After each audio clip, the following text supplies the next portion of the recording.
한국 전차 기술을 수입해 자체 전차를 생산하려던 터키가 기술력 부족으로 전차 생산이 벽에 부딪히자 한국 기업과 협상을 벌이고 있는 것으로 드러났습니다. 20일 디펜스 뉴스에 따르면 핵심 전략무기인 탱크를 국산하기 위한 터키 알타이 프로그램이 중요한 부품 조달에 실패하면서 난관에 빠지자 한국 기업 현대로템과 협상을 통해 해결책을 모색하고 있다고 보도했습니다. 조달청 관계자는 엔진과 트랜스미션, 장갑용 강철판 등 가장 중요한 부품을 조달하는 데 실패한 것이 이 프로그램이 지연되고 있는 가장 근본적인 이유라고 말했습니다. 터키는 자동 장전 장치 120mm 활강포를 장착한 K2 흑표 전차 기술을 현대 로템에서 수입해 자체 전차를 개발하려고 했습니다.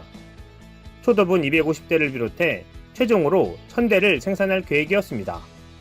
에르도안 터키 대통령은 2019년 자신의 공약에 2020 국방계획으로 알타이 탱크를 포함시켰습니다. 같은 해 10월 터키 방산업체 베메제의 대주주 에템 센케크는 알타이 탱크를 24개월 내로 만들겠다고 호언장담했습니다. 하지만 이달 초에 발표한 대통령실의 2021년 투자 프로그램에는 알타이가 슬그머니 누락됐습니다. 알타이 프로그램에 관해 정통한 한 소식통은 터키 관리들이 완전히 국수적이고 독자적인 모델을 강조해왔다고 전했습니다.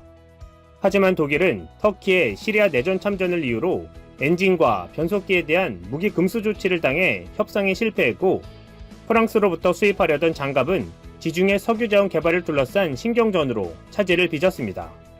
결국 터키는 자국의 기술력 부족을 인정하고 한국에 다시 손을 내민 모양새입니다.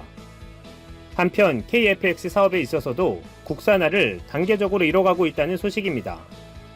KF-X 개발에 있어 중요한 것은 무엇보다 감시 능력과 무장 능력일 것입니다. 감시 능력은 한국이 자체 기술로 개발에 성공한 A사 레이더를 통해 국산화에 성공했습니다. 레이더 강국인 이스라엘 관계자들조차 놀랄만한 성공이었습니다. 이제 우리의 관심은 무장 능력의 국산화에 쏠리고 있습니다. KF-X 무장에서 가장 중요한 것은 공중에서 공중으로 쏘는 공대공 미사일입니다. 전쟁에서는 공중을 장악하는 일이 무엇보다 중요하기 때문입니다. 현재 단거리 공대공 미사일로는 독일 IRIS-T, 중거리는 유럽 미티어가 채택됐습니다. 먼저 중거리 공대공 미사일 미티어는 초음속 비행에 효율적인 램제트 엔진의 일종인 덕티드 로켓을 채용했습니다. 파편 폭발형 탄두를 장착한 미티어는 충돌과 근접 신관을 탑재한 고성능 미사일입니다. KF-X에 미티어가 탑재되면 한국은 아시아 최초의 미티어 운용 국가가 됩니다. 반면 단거리 공대공 미사일로 채택된 IRIS-T는 경쟁 모델에 비해 사거리가 대폭 짧아 아쉽다는 지적이 있었습니다. IRIS-T는 사거리가 25km로 MBDA 아스란 미사일 50km, 미국 AIM-9X 사이드와인더 30km에 비해 사거리가 대폭 짧기 때문입니다. 이런 상황 속에 우리 군은 단거리 공대공 미사일인 독일 IRIS-T는 초도 물량만 직도입하고 이후 물량은 국산화하기로 방침을 정했습니다. 방위산업계 관계자는 방위사업추진위원회 등 절차를 거쳐 향후 국내 개발이 확정되면 국방과학연구소와 한 개발업체, 체계 통합업체 등이 컨소시엄을 이루는 형태로 추진이 될 것으로 예상된다고 설명했습니다. 방위산업계는 이미 단거리 공대공 미사일 기술 준비 작업에 들어간 상태입니다. 최근 해외의 한 유력 방산기업과 손잡은 한화는 단거리 공대공 미사일 개발을 위한 기술 협력에 들어간 것으로 확인됐습니다. 아직 초기 단계지만 타격의 정밀성 강화와 유효 사거리를 확대하는 데 기술 개발에 초점을 맞출 것으로 알려졌습니다. KF-X 개발 관계자는 2-3년마다 화약, 부품을 새로 넣어야 하기 때문에 무장을 해외에서 수입할 경우 운영 유지비가 기하급수적으로 증가한다며 무장 국산화는 비용 감축 면에서도 중요한 의미를 가진다고 설명했습니다. 단거리임에도 공대공 미사일은 공대지, 지대공 미사일에 비해 한층 고도의 기술을 필요로 합니다. 단거리 공대공 미사일 개발에 성공하면 향후 KF-X 수출 경쟁력이 크게 높아질 것이란 평가가 나옵니다. 통상 전투기와 무장을 함께 구매하는 경우가 대다수이기 때문입니다. 한편 KF-X에 탑재되는 장거리 공대지 미사일 역시 국내 개발이 추진되고 있습니다. 방위사업청은 국방과학연구소 주관으로 진행된 KF-X 탑재용 장거리 공대지 미사일 개발 방식을 민간업체가 주도하는 쪽으로 변경했습니다. 그러자 시원찮은 공대공 미사일로 한국의 선택에서 제외된 독일이 공대지 미사일 개발에도 한국과 협력을 원하고 있습니다. 한국군이 도입한 장거리 공대지 미사일을 개발한 독일의 타우러스 시스템즈가 차세대 미사일을 한국과 공동 연구 개발 및 생산하겠다는 의지를 적극적으로 피력한 것입니다. 타우러스 시스템즈 코리아 크리스토퍼 드레브스타드 대표이사는 19일 차세대 장거리 공대지 미사일 타우러스 350K2를 한국 내에서 개발 생산하는 것을 목표로 하고 있고 함께할 정부기관 및 방위산업체를 찾고 있다며 1, 2년 내에 함께할 곳을 찾길 희망한다고 밝혔습니다. 타우러스 측은 한국에 200여 발을 판매한 최대 사거리 500km 이상의 타우러스 350K를 개발한 데 이어 최근에는 이보다 크기는 작지만 사거리를 늘리는 350K2를 자체 연구 개발하고 있습니다. 드레브스타드 대표는 생산뿐만 아니라 개발 단계에서 필요한 미사일 내부 부품도 한국 업체와 함께 개발하려고 한다면서 한 달 전에 여러 기업에 제안서를 보냈고 현재 그 결과를 기다리고 있다고 설명했습니다. 그는 한국 내 파트너가 정해지고 한국군에서 소요가 결정되면 공동 연구 개발 및 생산에 3년가량 걸릴 것으로 본다고 말했습니다. 중량 680여 kg, 사거리 600여 km 이상으로 개발될 350K2는 내년 상반기에 CJ-1호기가 출고되는 한국형 전투기 KF-X와 국산형 공격기 FA-50에 장착할 수 있을 것으로 보입니다. 드레브스타드 대표는 KF-X 최종 조립에 착수한 카이에서 작년 350K2를 KF-X와 FA-50에 장착해 운용할 수 있는지 시뮬레이션을 해봤다면서 350K2를 KF-X와 FA-50에 장착하면 수출에 도움이 될 것이라고 말했습니다. 그는 KF-X에는 350K2와 350K를 모두 달 수 있다면서도 350K2를 개발하는 것은 FA-50에 장착하는 목적이 더 크다고 덧붙였습니다. 현재 FA-50을 구매했거나 구매를 희망하는 국가들은 장거리 공대지 미사일과 같은 무기 체계를 장착해주길 희망하는 것으로 알려졌습니다. 타우러스 측은 350K2를 한국에서 공동 연구 개발 및 생산하는데 방산업체뿐만 아니라 국방과학연구소와도 협력을 희망하는 것으로 전해졌습니다. 이에 국방과학연구소 측은 한국이 장거리 공대지 미사일을 독자 개발할 경우 상당한 시일이 소요되므로 기술을 가진 국외 업체와 협력할 수 있다는 입장인 것으로 알려졌습니다. 군해한 관계자는 우리나라도 장거리 공대지 미사일을 만들 수 있는 능력은 된다면서 되도록 기술을 가진 국외 업체와 협력해 빨리 만들어 FA-50이나 KF-X에 달아 수출하면 좋다는 것이 국방과학연구소의 의견인 것으로 안다고 전했습니다. 국방부와 합참, 방위사업청에서 국방과학연구소의 의견을 수용할 경우 350K2의 한국 내 공동 연구 개발에 국방과학연구소가 참여할 수 있을 것으로 전망되고 있습니다. KF-X 개발이 속도를 내는 가운데 무장 개발 또한 국산화로 순항해 전력 증강과 방산 수출이라는 목표에 근접할 수 있을지 귀추가 주목되고 있습니다. 이상 시윤TV였습니다. 중국의 왕이 외교 담당 국무위원 겸 외교부장은 28일 코로나 바이러스 문제를 정치화해서는 안 된다고 말했습니다. 왕이 국무위원은 이날 화상회의 방식으로 진행된 브릭스 외교장관 회의에서 이런 입장을 밝혔습니다. 브릭스는 중국을 비롯해 브라질, 러시아, 인도, 남아프리카 공화국 등 신흥 경제 5개국을 말합니다.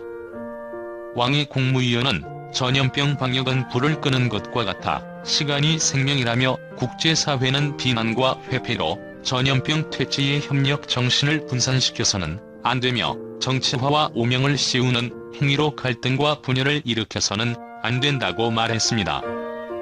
그러면서 중국은 처음부터 투명하고 공개적인 태도로 외부에 관련 정보를 제때 통보했다고 말했습니다. 미국 트럼프 행정부는 중국이 코로나 사태 초기에 관련 사실을 은폐하거나 고의로 지연한 것으로 보고 있습니다. 호주는 중국 발밑에 붙은 껌 비벼줘야. 중국 관영 언론 환구시보의 후시진 편집장은 29일 새벽 트위터를 통해 중국에 대한 태도가 갈수록 나빠짐에 따라 중국 기업들은 결국 호주와의 협력을 줄이고 호주를 찾는 중국인 학생과 관광객들도 감소할 것이다. 시간이 모든 것을 증명할 것이라고 적었다. 호주가 계속 중국에 등을 지면 결국 경제적 피해를 입게 될 것이라는 내용을 직접적으로 언급했다. 후 편집장은 앞서 28일 자정에도 중국 소셜 네트워크 서비스 웨이보를 통해 호주는 늘 말썽을 일으킨다. 마치 중국 신발 밑에 달라붙어 있는 씹던 껌처럼 느껴진다. 가끔 돌을 찾아 문질러야 한다고 적었다. 후 편집장의 호주를 향한 거침없는 발언은 지난주 스콧 모리슨 호주 총리가 미국과 유럽 주요 국가 정상들과의 통화에서 코로나19의 기원에 대한 국제조사 방안의 지지를 촉구했다는 소식이 알려지면서 한때 친밀했던 중국과 호주의 외교적 관계가 급속하게 냉각된 데 따른 것이다. 호주는 코로나19의 기원과 관련해 중국이 그간 내놓은 것과는 다른 시각을 가질 필요가 있다며 기원을 밝히는 국제조사를 촉구하고 있다. 이에 중국 외교부는 호주의 코로나19 기원 국제조사 촉구가 미국의 입김에 따른 것이라 판단하고 호주의 요구를 정치적 계략이라고 비난했다. 외교적 갈등은 양국 간 경제적 관계 악화로까지 번질 위기다. 청진래 호주 주재 중국 대사는 중국이 호주산 제품을 보이콧할 수 있다고 공개적으로 선언한 상태다. 청 대사는 지난 27일 호주 언론과의 인터뷰에서 호주 소고기, 와인의 중국 수입을 끊을 수 있다면서 또 호주가 중국에 계속해서 불친절한 태도로 일관할 경우 중국인, 그 중에서도 특히 학생들과 관광객들이 호주 방문에 대해 다시 생각하게 될 것이라고 경고했다. 이에 대해 전날 사이먼 버밍엄 호주 통상투자관광부 장관은 청 대사의 발언이 도를 넘었다면서 호주 정부는 이번 발언에 대해 매우 불쾌하게 생각한다고 입장을 밝혔다. 또 외교부와 통상투자관광부는 청 대사에게 호주산 제품 불매 운동 관련 발언에 대해 소명하라는 정부 차원의 요청을 했다고 전했다. 마리스 페인 호주 외무장관은 중국 대사의 경제보복 시사 발언에 대해 현재 상황에서 필요한 것은 경제적 협박이 아닌 국제협력이라고 꼬집었다. 이에 청 대사는 중국 대사관 웹사이트를 통해 중국은 호주 측에서 표명한 우려에 대해 노골적으로 거부한다고, 코로나19 기원에 대한 국제적 조사 요구가 정치적 계략이라는 점은 감춰질 수 없는 명백한 사실이라고 답했다. 호주의 중국 경제 의존도가 크다는 점은 중국이 호주와의 악화된 관계의 경제보복을 끌어들일 수 있는 배경이 된다. 중국은 2018에서 2019년 호주 전체 무역의 26%를 차지했다. 규모로는 2,350억 달러다. 특히 석탄, 철광석, 와인, 소고기, 관광, 교육 분야에서 중국은 호주의 최대 수출 시장이다. 한편 이날 조시 프라이든버그 호주 연방 재무장관은 호주 현지 언론 인터뷰에서 세계적인 전염병의 기원에 대해 독립적이고 투명한 조사가 이루어져야 한다. 호주는 중국의 경제적 협박에 굴복하지 않을 것이라고 밝혔다. 한편 중국 지도부가 신종 코로나 바이러스 감염증 사태 여파로 급증하고 있는 실업자 문제로 고민하고 있다. 리커창 총리는 지난 2달 동안 열린 일련의 고위급 회담에서 실업이 사회 안정이 가하는 위협에 대해 누차 경고했다. 현재 중국의 수백만 소기업들이 코로나19 사태의 충격에서 벗어나기 위해 고군분투하고 있는 가운데 실업 문제를 둘러싼 경고 신호가 여기저기서 나오고 있다. 리 총리는 국무원 회의에서 일자리가 없다는 것은 소득도 없고 부의 창출을 기대할 수 없다는 뜻이라면서 대량 해고를 막기 위해 전력을 기울여야 한다고 강조했다. 그는 지난주에도 성장률 전망치를 언급하며 올해 고용이 안정된다면 경제 성장의 변수들은 그다지 중요하지 않다라고 역설했다. 하지만 리 총리의 바람대로 중국의 고용 시장이 안정될 가능성은 낮아 보인다. 국제적 정치, 경제 분석기관인 이코노미스트 인텔리전스 유닛은 금주 발표한 보고서를 통해 지난해 3.6%에 머물렀던 중국의 도시 실업률이 올해는 10%까지 치솟을 것으로 전망했다. 이 이유는 올해 중국에선 적어도 2200만 명의 도시 근로자가 추가로 일자리를 잃으면서 실업률이 10%대로 높아질 것으로 추산한다면서 약 2억 5천만 명은 10에서 50%까지 임금이 삭감될 수 있다고 경고했다. 최소 2억 9천만 명의 이주 노동자를 제외한 중국의 도시 취업자 수는 코로나19 사태가 정점이던 2월 6.2% 감소한 데 이어 지난달에도 다시 5.9%가 줄었다. 한편 화들짝 놀란 중국 암흑기 60년 주기설도. 중국 지식인들 사이에선 올해가 60년마다 돌아오는 경자년이란 점이 새삼 화제가 되고 있다. 중국 내부에서 글로벌 경제 지형의 변화를 심상치 않게 느끼고 있다는 방증이다. 세계 1위 국가로 전락시킨 아편전쟁 시작, 제국주의 열강 8개국의 베이징 진격, 마오쩌둥의 대약진운동 실패에 따른 대기근 등 중국은 60년마다 돌아온 경자년의 암흑기를 맞았던 역사를 갖고 있다. 또다시 경자년을 맞은 올해 중국 경제 고도 성장이 끝나고 그 시발점은 리쇼어링이 될 것이란 게 60년 주기설의 골자다. 리쇼어링이 세계적으로 주목을 받았던 건 2018년 도널드 트럼프 미 대통령이 미중 무역 전쟁을 시작하면서다. 중국에 대한 관세 폭탄을 무기로 삼아 중국을 중심으로 형성된 글로벌 공급 사슬을 끊으려고 했지만 뚜렷한 성과를 내지는 못했다. 중국의 세계의 공장 역할이 워낙 견고했기 때문이다.